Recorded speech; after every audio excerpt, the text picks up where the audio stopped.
Hey folks, Vortex here and welcome to my review of the KGUSS BL01 or KGUSS, I'm not sure the pronunciation. And yeah, this is basically a Bluetooth receiver, so I'm quite curious to what that's actually like. And yeah, as usual, full disclaimers, I'd like to thank HIFI College for sending this out to me, so thank you very much. I was not paid to do this video and all thoughts and opinions are my own. And yeah, let's get to what's in this white box.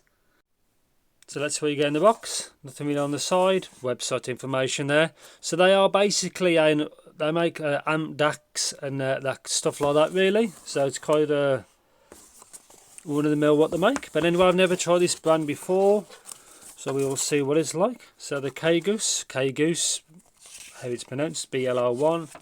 View specs. So you can see there's the information.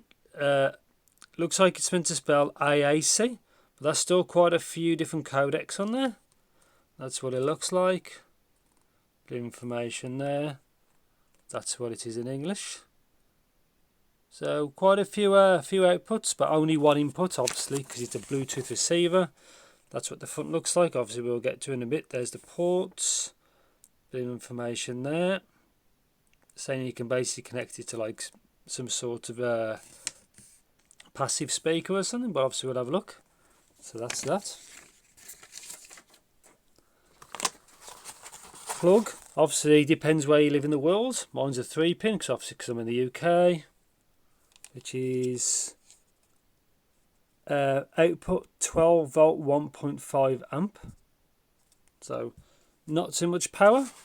In here should be the aerial, which would be useful. And let's have a look at the unit itself. So it's on the smaller side. Again, it does use wall power. So you just press that in. So yeah, I guess that changes the output. 5.1 optical coaxial. Serial number there, rubber feet here. Looks kind of nice solid metal box. So obviously that's the only input. Obviously output, and obviously the 12 volt. Again, I've no idea what this is like. So yeah, going to spend a few days with it and I'll see you in the next clip. So welcome to my review section of the KGUSS or KGUSS BL01. So I've been using it for a while, so let's get to what it's actually like. So obviously buttons and stuff like that. So standby is when you first turn it on, that starts flashing red and it says connect. In your phone or tablet or wherever you want to use, it comes up as BL01 or BL01.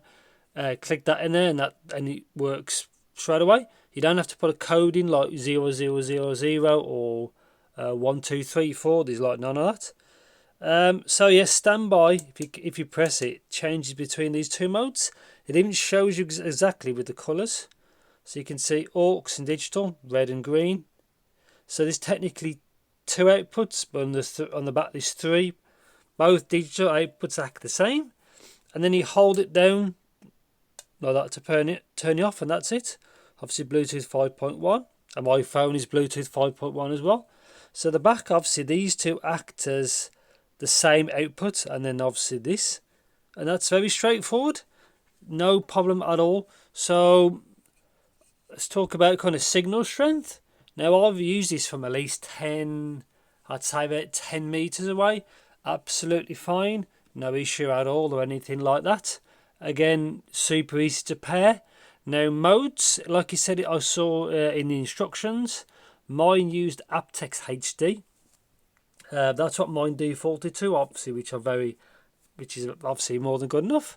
So I was curious of the latency of that, so I just tried basically a YouTube video.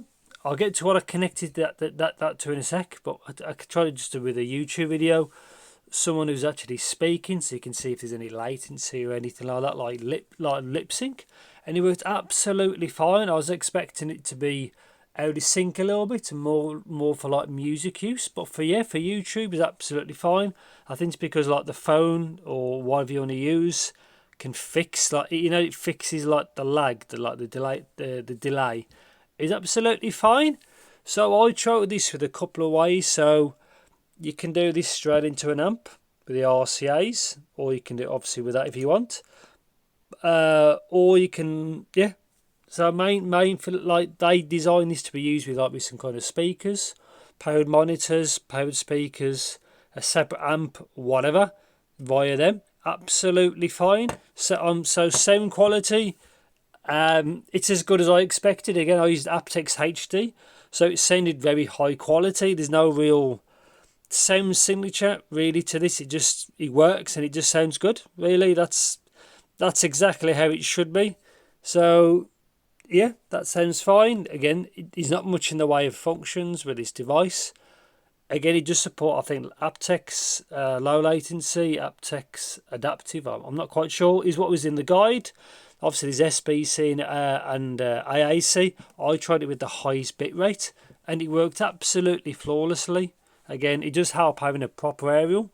I've tried Bluetooth kind of receivers before, but I think this is more of a, obviously, it's set up to be on a desk. Again, it uses wall power. Make sure you pick the right adapter for your country. Obviously, I'm in the UK, so I'll pick the UK. And yeah, also to note, when I turn this off, the optical output was still lit. So just bear that in mind. If you like things completely off, it's not off. It's probably just, as you say, it's on standby. So I think that's pretty much it. So I've been using it for about maybe three or 4 days. It doesn't really get hot. Signal strength is absolutely solid. It's super easy to pair. It worked absolutely fine in my use case. Sound quality was good. It's kind of a niche product. It's just to turn something that doesn't have Bluetooth into Bluetooth. So I find this unit good for, like, a lot of people are like older hi-fi units around the house, like Technics or like Panasonic, like the small, your hi-fi systems, and they have an RCA in without Bluetooth, and they do sound as a hi-fi sound pretty good. This is useful to turn that into Bluetooth. Yeah, that's what I would probably use it for full time. I do have some edifier speakers, and I can use this for that if I wanted to. And yeah, I don't know what else to say. I think I've covered everything. It's very basic, but it does the job perfectly. If you think I missed anything from my testing, or if you want to know anything in particular, do let me know in the comments. Thanks for watching. Take care, and yeah, I'll see you in the next video.